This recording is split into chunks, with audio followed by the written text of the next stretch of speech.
You're listening to the Zone Coverage Football Show, where opinions, passion, and pride are always on the line. Live from Tees Towers, here's your host, Mark Tees. Hello. Welcome along to the fourth instalment of the Zone Coverage Football Show. Mark Tees here. It is what now? Sunday, 24th of August. Yes, we are 2 weeks away from actual NFL football on a Sunday. Right, what have I got for you on today's show? Right, I got to think now. My notes are in front of me, yet the mind draws a blank. Cracking start to the show there. Coming up on today's show then, I have the Hot Route, which is the question of the day if you are a new listener. I'm also going to go through a bit of NFL news, hoping to get to the Not So Great 8 feature, which I started, 4 weeks ago now? Yeah, that'd be correct. I also have a little bit on the Lions. Someone mentioned we need a little bit of Lions love on the show, so I've got a few questions and a few stats I dug up about the Lions, so that should be of interest. So right then, before we get to all that, a little bit of housekeeping, as we always do at the top of the show. You can listen live. Hopefully you're doing that right now via a TuneIn app or the Spreaker app. Just go to these apps. They're on all formats of mobile phones. Just search Zone Coverage Football Show and you are away. Follow us, listen live, and then you can also listen back via, I always forget this part now, iTunes. Yeah, go iTunes, Stitcher. You can listen back via Spreaker and TuneIn. Also the website where you'll find all the links to all the shows, past shows, present shows as well. I think you can listen live on there. All that's coming up. What else have we got? Right, let me find my notes. Yeah, we'll set the Hot Route off first. I'm a bit flustered today. I don't know why, but I just am. Hot Route, so with the Hot Route sound it, we shall get this going. The game. You don't play it, it's just play it. That's the great thing about sports. You play to win. And I don't care if you don't have any wins. You go play to win. When you start telling me it doesn't matter, then retire. Get out. So that is good old Herm Edwards having a rant there, and hopefully today's Hot Route will have you guys ranting. The number is 0161 818 4593. So the question of the day, Hot Route, whatever you want to call it, hot topic, which, before I just get into that, by the way, last week's reaction about the shirts being an absolute rip-off, fantastic reaction, and I appreciate everyone tweeting in and spreading the word. It's been amazing, so thank you for that. Back to today. Hot Route today then, it's been a main topic throughout the league and this pre-season really. Flag happy referees. Are you happy with this? Is it ruining your enjoyment of the game? Will they tone it down during the season? They're saying, Dean Blandino's quoted as saying they might not sort of thing. So what's with this? For me, I'm someone that believes in, defence wins championships in my eyes. We know the drill now, yes. Get to the playoffs, you need this defence to win. Look at the Seahawks, what they did. Absolutely bossed the Broncos round in the Super Bowl this year. So, and then I always flash my mind back. Remember the game, it was the Packers-49ers game where the refs let everyone play. How good a game was that? Really enthralling. Everyone was just knocking the snot out of each other. Great game. So now these plays that are being, all these penalties, these flags, they're excessive. I mean, the game's just dragging on, and it's just too much. So, are you guys finding it as frustrating as I am? Is it ruining your enjoyment of the game? Just let me know if there's anything else on your mind. I know there's been something to do with some quarterback was named above another quarterback, and for some team as well. I really don't want to be discussing this guy every week, but if that floats your boat, ring the show, 0161 818 4593. And I'll get into a bit of news. Hopefully, I've got a few bits that I've picked up over the last few days. Might be old news if you've heard it before. Bear with me and we shall rattle through those. I do have a sounder. I'm working on sounders. They might annoy the crap out of you. Just bear with me. It gives me a chance to find me bearings, have a quick drink and move on. So, here we go. Right then, first item on my news list, practice squads. It was announced that the practice squad goes from 8 to 10 members, so that's great news. The roster's being cut down. And that brings me on swiftly, actually, to the roster cuts. August the 26th at 4 p.m. Eastern Time, the rosters are going from 90 man down to 75. And then on August the 30th, the final roster cuts, where we get down to the final 53. Also, practice squad waivers, that happens on August the 31st. Also in the news this week, Steelers right tackle Marcus Gilbert signed a new 5-year deal. It's believed to be around $30 million. 5 years, as I said, $7.65 million signing bonus. He was the overall 63rd round pick in the 2011 draft. Talking of new contracts, the 49ers signed nose tackle Glenn Dorsey. Picked him up nice and cheap as he's currently injured. He's got a 2-year deal that will keep him with the team up until 2016. Cardinals news. Tyrann Mathieu is off the PUP list. ACL last year, I believe it was. MCL, one or the other even. It might have been both, memory serves me correct. Had a weird sort of flashback there. Some trades going on. The ultimate insult and trades, actually. The Philadelphia Eagles announced on Wednesday that they traded running back David Fluellen to the Colts in exchange for a kicker, Cody Parker. I mean, that's a slap in the face, isn't it? Being traded for a kicker. Thoughts on that? 01618184593. What else have we got? This is pretty much... Well, it's broke this morning. And the Denver Post reports that kicker Matt Prater will be suspended for 4 games for violating the league's substance abuse policy. Apparently, the violation was alcohol-related. Scan through this. Now, he's been in the NFL's alcohol program since he was charged with a DUI back in August of 2011. So, that's just come down today. So that gives the Broncos a bit of an issue, in all fairness, when it comes to that. Did he do? Someone's going to have to take up a roster spot for those 4 weeks, which could have an effect on their plans. Right then, let's jump back to a bit of housekeeping. As you know by now, hit me up on Twitter. Actually, I'm going to try and do some live tweets as we go. That is Zone Coverage FS. We do have a Facebook page. Go on there, like the page, spread the words to your friends. And I make you this promise now. I did tweet out, when was it now? Probably Monday, Tuesday, about the show. It's 45 minutes long at the moment, and I said, right then, do you guys want a longer show? And the reaction was basically yes. So I'm willing to do the show now from 4 p.m. till 5:30 p.m. So that's sort of like breaking news. Be doing that every Sunday. But I need your guys' help. In order to do this, I'm going to have to put a lot of work in my end and prep for an hour and a half show. We have a phone call. Bear with me. Hello? Hey up, Mark. Hi, who's that? Marty. Sorry? Marty. Oh, hi, Marty. How are you, mate? I'm alright, mate. How are you? I'm very well, thank you. I was not expecting a call from myself today, sir. Well, I've been trying to phone for weeks, but I've always been out with kids, so I thought, I'll give the lad a bell. I appreciate that, Marty. What can I do for you, sir?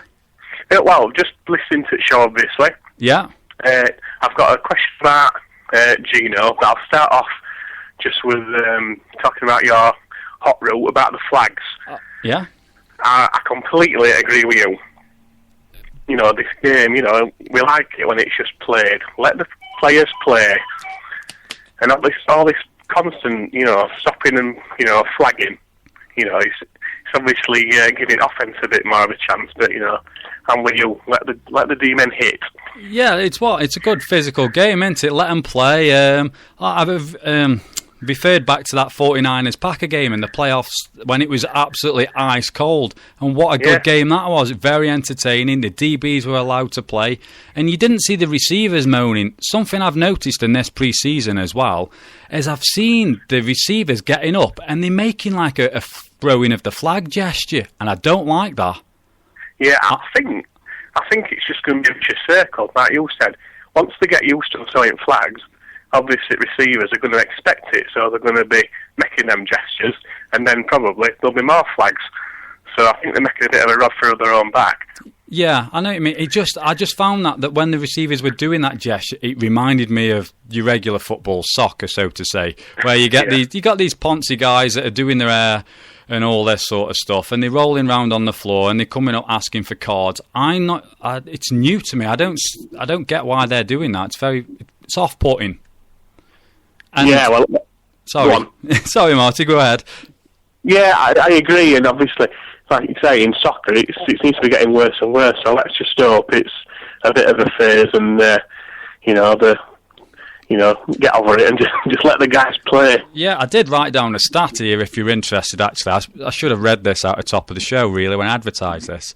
According to a few reports I've seen on the internet, penalties have gone up from an average of 12.7 per game up to 23.7. Wow.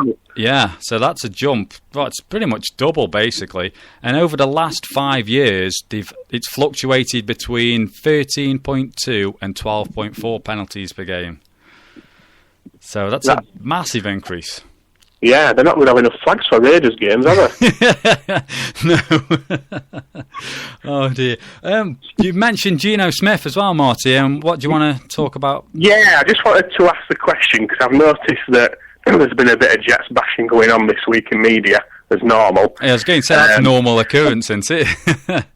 Exactly. I mean, I think if Jets actually traded Kyle Wilson for Aaron Rodgers, somebody had put something negative in. Yeah.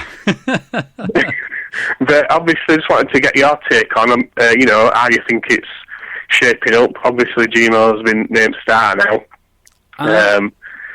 What's your thoughts, mate? Right then, for me, from what I've seen from Geno, he's looked very calm in the pocket. He's gone through his progressions. He's checked down. If there's nothing there, he's not forced anything. He's been willing to tuck the ball and run. When he has found his man, his ball's gone in with good pace. He looks composed. He looks confident. From watching the game, did you catch the game Friday night? Yeah. Well, I've seen most of the highlights of it. Yeah. Well, if I found Geno's demeanour when they sort of panned in on him, he looked very relaxed and calm, and it was like an everyday at the office. And when he panned in on Eli Manning, he looked confused and flustered. I know he's got a new coordinator. It's the first time in, 10 years since they've changed his system, and he did look a bit more panicked, whereas Geno looked relaxed. And we asked for progression from year 1 to 2.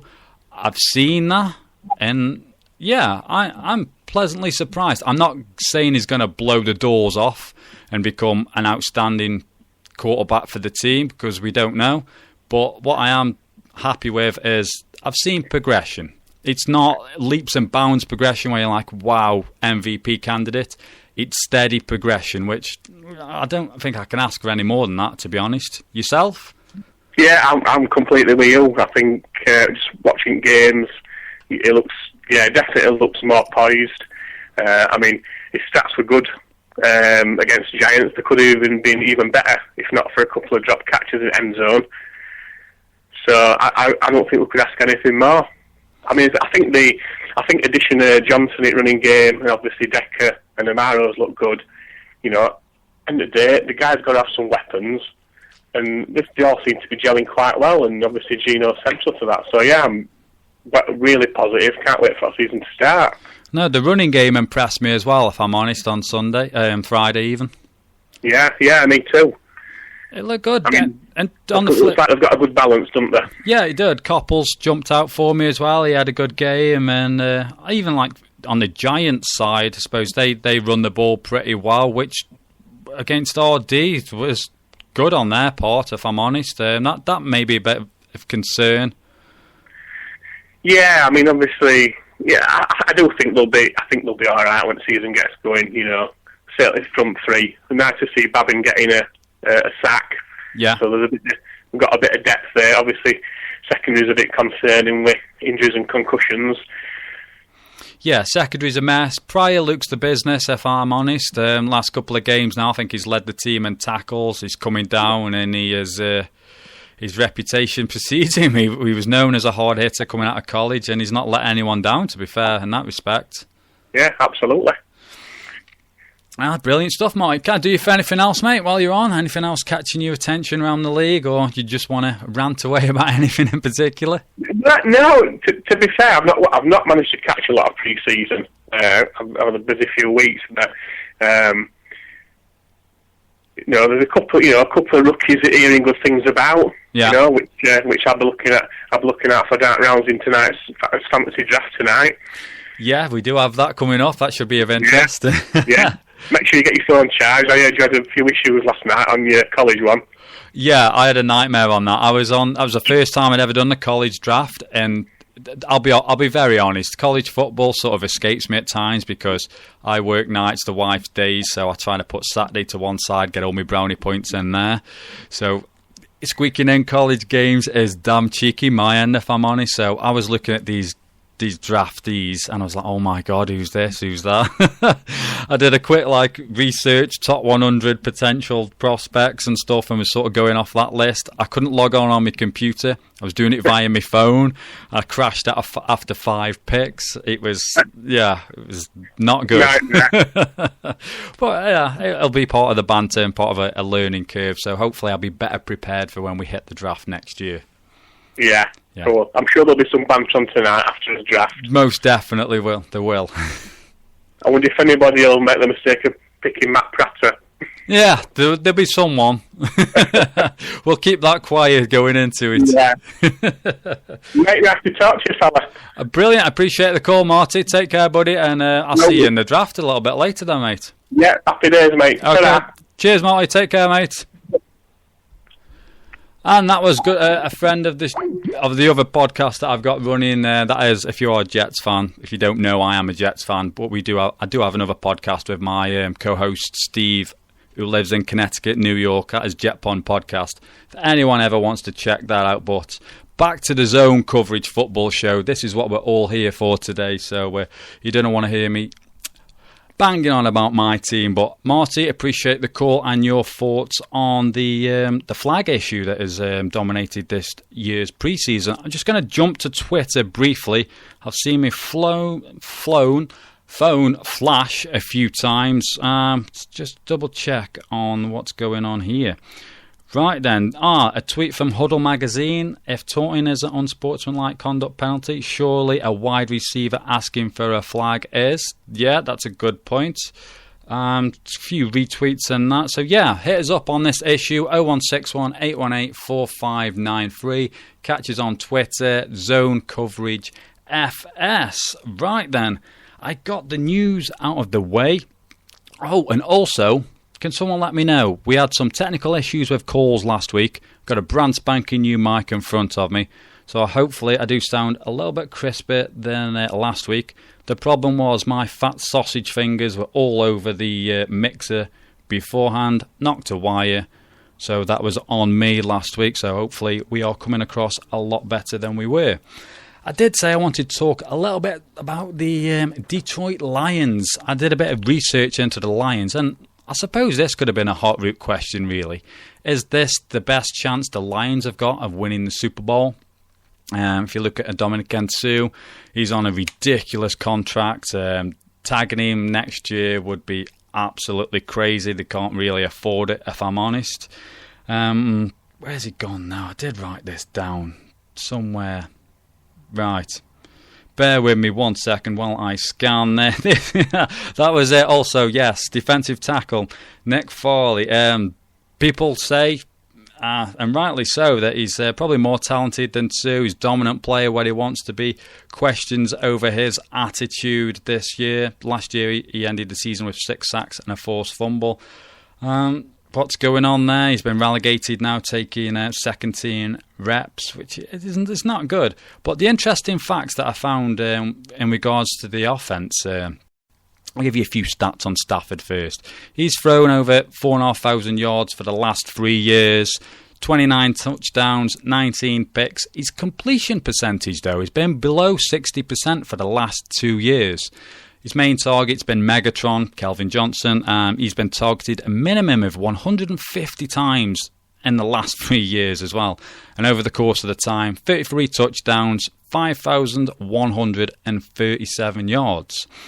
Right then, the reason why I've been asking this question, obviously the defence, you've got the questions with Farley, Sue, that they could move on, not playing so well. The addition of James Igdebo, good old Diggs was a former Jet, Glover Quinn. Safeties, not too bad. They're quite versatile. It gives the Lions an opportunity to mix up and disguise the coverages and the blitz schemes. So that's a plus for the D. Corners are a bit iffy. Back to the offense. Right, the Lions, do they have a legit number 2 now? I've been going back over the last, 4 or 5 years and was looking beyond Megatron, who was the next up in the queue, so to say. Not next up in the queue, that's poorly put. Who had amassed, oh God, we'll get there in the end. Who had amassed the most receptions, yardage-wise? Oh my God, carcrash.com. Right then, so I look back and where were we now? Yeah. The leading receivers last year were running backs Joik Bell and Reggie Bush. Joik Bell had 547 yards, Reggie Bush 506. Behind those two in the pecking order was Chris Durham and Nate Burleson. Then, in the 2012 season, it wasn't another wide receiver. It was tight end Brandon Pettigrew. He had 567 yards. Then, I went back to 2011. Again, it was Brandon Pettigrew. 777 yards. Nate Burleson was close behind him, 757 yards. The Lions finished 10-6 that season. And again, in 2010, Pettigrew was again there, 722 yards. Burleson was 625 yards. So the addition of Golden Tate, who last year he put up just shy of 900 yards, 898 yards, 5 touchdowns. Better than his previous year, which he got, what is it that now? 688 yards, 7 touchdowns. So does the addition of Tate plus the drafting of tight end Eric Ebron, are the Lions a legit shot at this year's Super Bowl with what I've mentioned there? Now they've got this so-called solid number 2 in the form of Golden Tate. Is he the final piece to the puzzle, so to say? Is it the last chance before maybe a couple of the defensive keystones move on? Thoughts on that? 0161 818 4593. I do know there's a couple of Lions fans out there because he did ask me to give some Lion fan love. So that's that box ticked. I've got my teeth back in. We shall move on. Just have a check in on Twitter once again. Yeah, we're sounding good this week. That's Tom Marshall. That's at a red zone at UK. Probably got that round. Will Davies as well. He tweets in with the hashtag VolumeGate. Appreciate the banter, guys. Thanks for tuning in and for all the tweets and that over the last few weeks. I did start a feature. It was the Not So Great 8. 4 weeks ago I started this. Now I want to round this off and bear in mind when I jump to this that this is who I had as bottom of the division, of every division, blah de blah. It's self-explanatory. I don't like, not that I don't like power ranking, just that everyone does them. If you've been tuning in now for the past 4 weeks, you'll know I'm a little bit different. I can't speak, put paper in front of me with words on. I can't read either. So right then, where did we go? As far as I'm aware, I think I pretty much covered the NFC. Yeah, the Rams finishing bottom in their division, Cowboys, Bucks, and Vikings. If we do have time, I'll give my reasons for those. Right then, we should go on, where are we? AFC North. Bear in mind, this is all before the season starts. I am changing these drastically after watching pre-season. So I'm going a bit crazy here. I've gone for the Bengals. I'll be honest, I'm going to change this. The Bengals won't be there after pre-season. I'm going to retouch on this about every 3 or 4 weeks, but I did have, before it all kicked off, was the Bengals.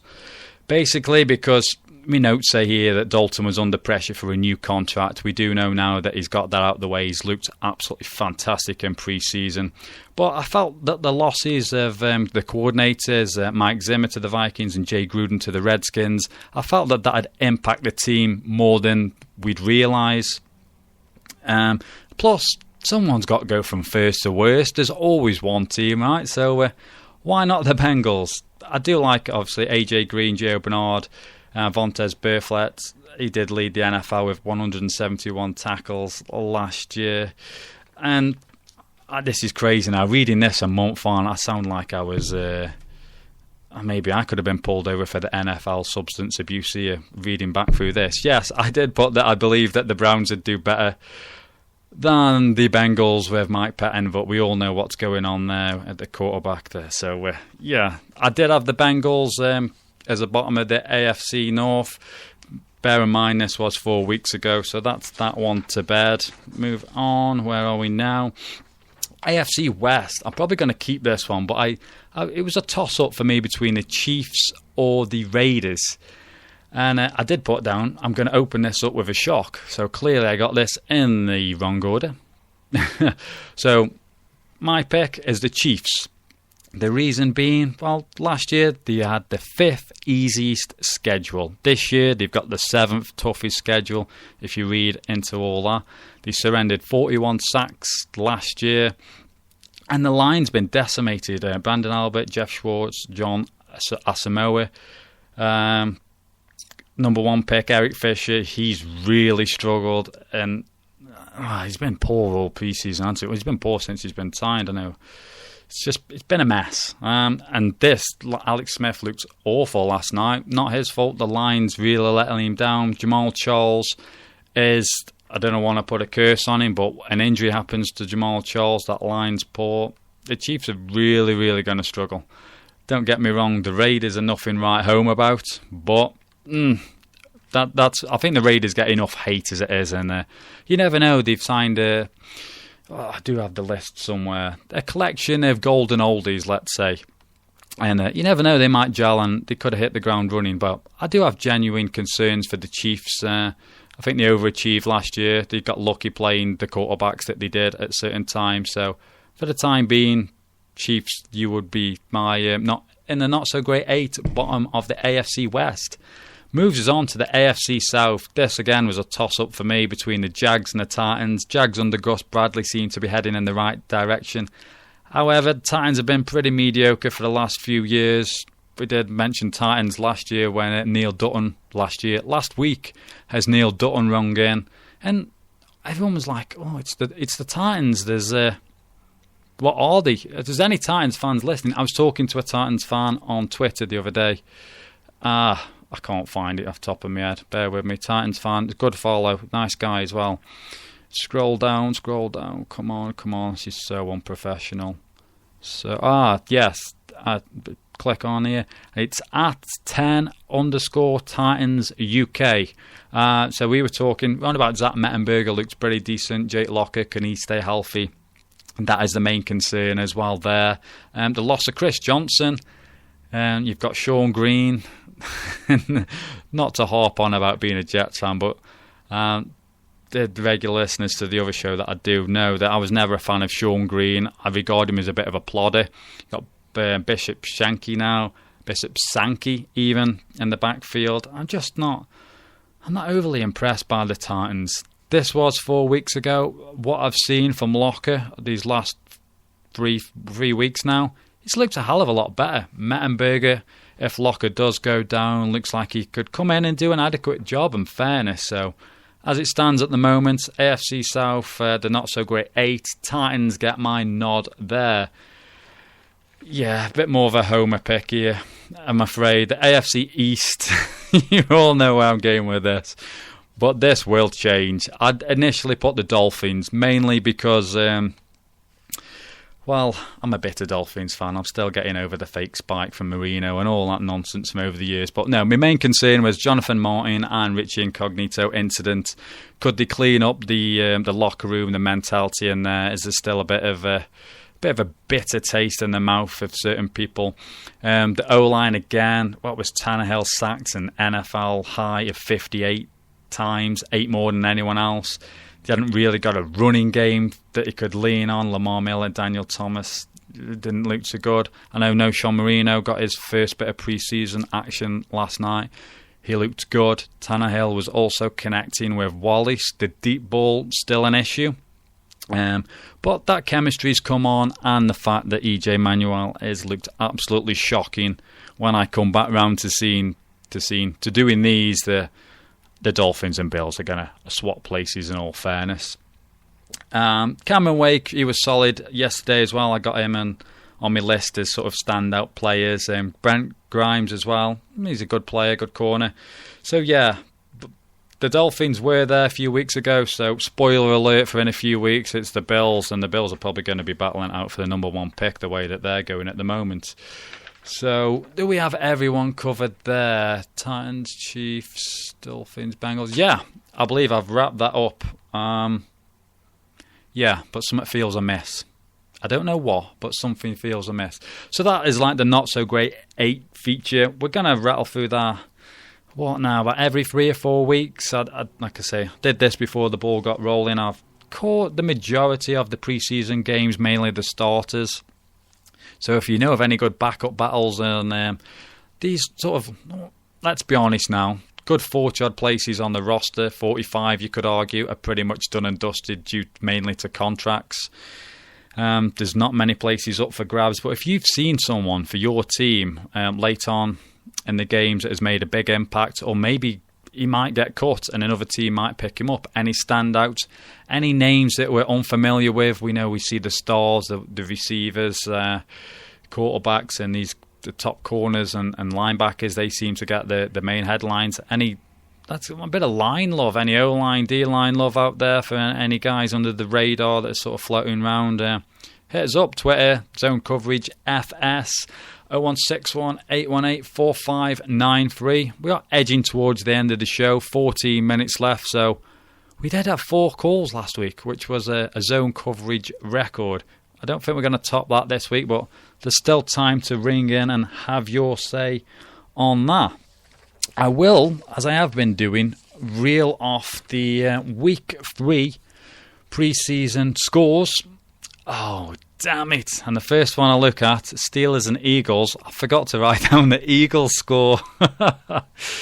Oh, damn. It's not going well today. Anyway, I know the Steelers scored 21 points. I believe the Eagles won. It might have been about 35, something like that. So, apologies for that.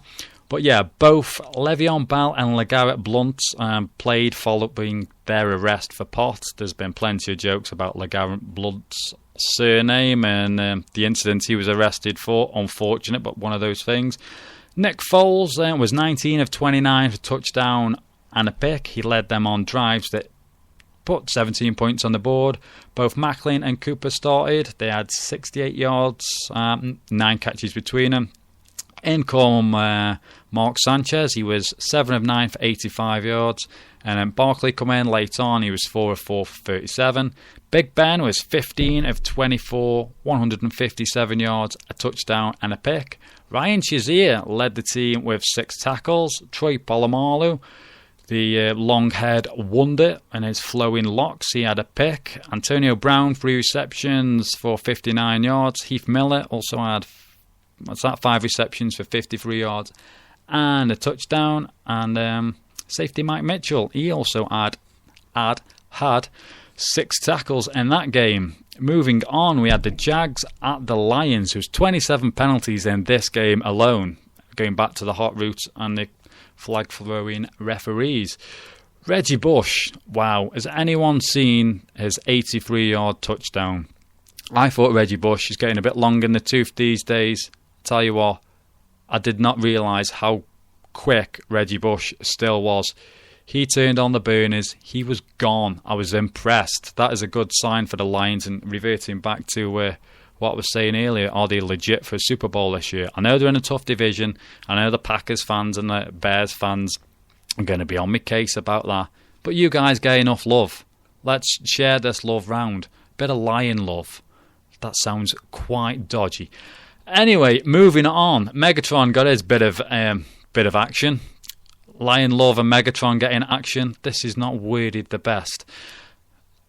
Topped off by that sentence. Anyway, Megatron he reeled in 2 catches for 27 yards. Golden Tate was 36 yards from 3 receptions. Blake Bortles, he attempted the good old Marino fake spike, but we won't talk about that one. I touched on it earlier. I'm still bitter all these years on. What did Blake Bortles do now? Where is Blake Bortles' stats? Yeah, 10 of 17, 158 yards and a touchdown. Good old Chad Henne was 9 of 14 for 70 yards. Rookie wide receiver Alan Hearns, 7 receptions, 113 yards and a touchdown.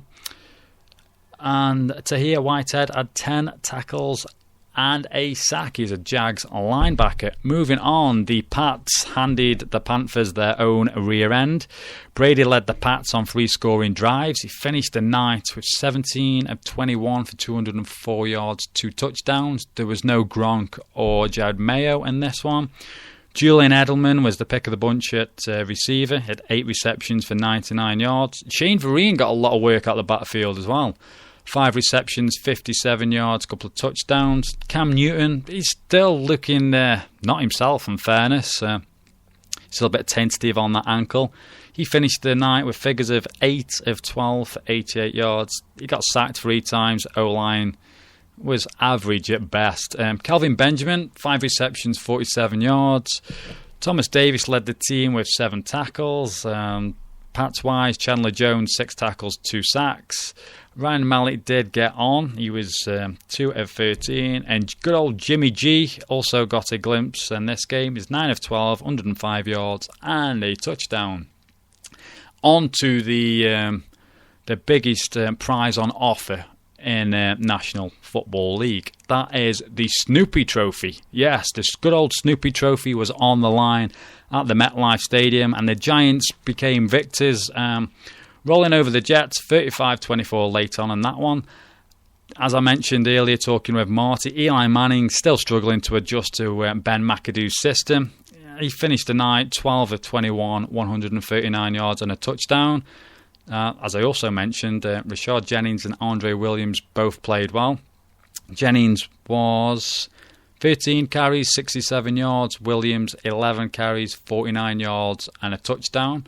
And talking of running backs, CJ 2K, 9 carries, 42 yards. He had 2 receptions for 35 yards. Chris Ivory was 6 carries, 50 yards. Receiver-wise, Victor Cruz for the Giants, they had 4 receptions, 61 yards. Geno hit 5 different wide receivers as he went for 9 of 14, 137 yards and a touchdown.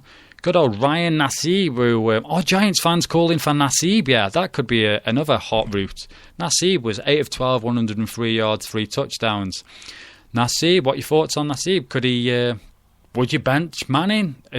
Are we reading too much into the pre-season? That's an interesting topic. I feel that could rear its ugly head as we move into the season if Manning struggles continue. Quinton Copples, Calvin Pryor both had 4 tackles each. The Giants have got the Snoopy Bowl. My life is a complete misery now. We've lost the Snoopy Bowl and we shall move on. 7 minutes left of the show. There's still time, folks, if you want to ring in. I should check in on Twitter. I've put my phone down and I can't find what's happening. So, yeah, up next is the Raiders at Green Bay. I just got a tweet here. I shall read this off. Bear with me 1 second. It's not coming through. Yeah, this is at UK First Down. My apologies. It says Ryan Williams looks good for the Cowboys. Run game, he beat Randall for the third. He could beat Randall for the third roster spot there. Appreciate that. At UK First Down, Ryan Williams for the Cowboys looks good. So that's some good insight there for you, Cowboys fans. So appreciate you getting in touch there. So feel free, guys. I'm going to check in on Twitter as we go throughout the show. Zone Coverage FS. Right then, Oakland and Green Bay. 31-21 to the Packers. Aaron Rodgers looks sharp. You're looking at the box score, you see 9 of 20. You're thinking, that's not sharp. There was a lot of drops in this game, in fairness, but he's clinical in the red zone. 139 yards, 2 touchdowns. Eddie Lacy got some action, 6 carries, 36 yards, touchdown. Good news as well. Former Bear. Oh, we've got a call. Hey, it's Tom again. Hello? Hello? Hi Mark, how are you? I'm very well, Tom. How are you, mate? Yeah, I'm good, pal.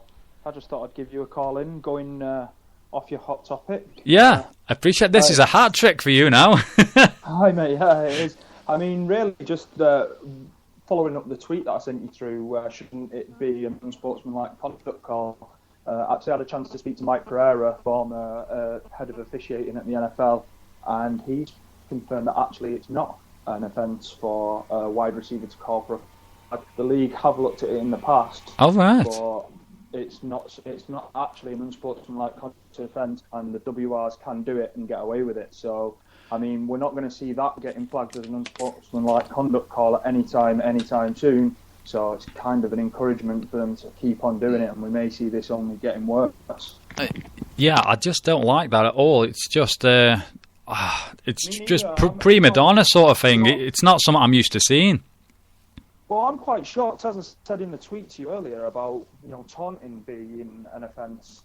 I'm quite shocked that taunting would be an unsportsmanlike conduct offence, but calling for a guy to get a penalty isn't. Yeah, because I suppose it's muddy water, let's say, because he's not asking for a flag. So he could be construed as taunting in a different sort of way, maybe.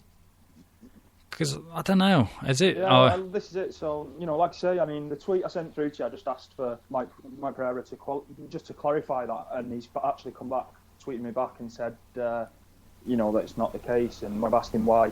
That's what he said. Speaking to him, he said that it's a case that the league have looked at it in the past and it's just not been passed through. So that's not going to go. Maybe we need to make a movement on this one. I don't want to see wide receivers becoming prima donnas, waving arms up, asking for flags. You're a grown man. Get on with it. Just hit him on the next play. Well, I mean, this is it. I agree. I don't like it in soccer when players get up and they're appealing to the referee for yellow or red card. I don't like it when players dive in soccer. Equally, I don't like the idea of players wanting a flag to be thrown on another player. The official sees it, that's one thing, but don't be encouraging officials to over-penalise people and slow the game down and take away what we love about the game. Yeah, I totally agree with you, mate. So, I mean, I just thought I'd pop on and say hello and just sort of clarify that for you. No, that's very good of you, mate. I appreciate you getting some... I thought he'd probably tweet you in it as well, but he tweeted just back to the magazine. So, I mean, as I say, I just thought I'd clarify that. That's good. Great stuff, mate. I really appreciate that. It shed some light on the issue and, it keeps the ball rolling. I mean, as for the Lions, I think you'll be quite surprised with how Eric Ebron lines up for the Lions offence this season. I mean, with his athleticism and stuff, I mean, it obviously will line up as a tight end, but I think we'll see him quite a lot in the slot, and I mean, there's quite a lot of encouragement to see that we'll probably see him lining up outside the numbers as well. So I think you're probably going to see a lot of Eric Ebron in addition to Golden Tate this year. So, I mean, from a Lions point of view, it's looking like a very exciting offensive season for them. Yeah, I think that they're in that division. There could be a lot of good shootouts there. That division's going to be fantastic to watch, in all fairness. In terms of the division, I mean, their only real struggle has been winning on the road. I mean, you look at last season, they lost on the road in Minnesota and they lost at Lambeau Field. If they can iron those two out, I mean, then they're laughing at the end of the day.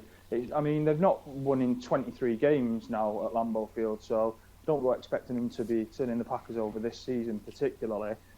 Breaking that kind of streak is probably going to be hard, but they can certainly go into Minnesota and win there. And I mean, that could be the deciding factor in that division this year. Yeah. That extra win on the road for them could be the one that pushes them over the line. So. Yeah, well, they lost. They were finished 7-9, lost the last 4 games, so they were in pole position.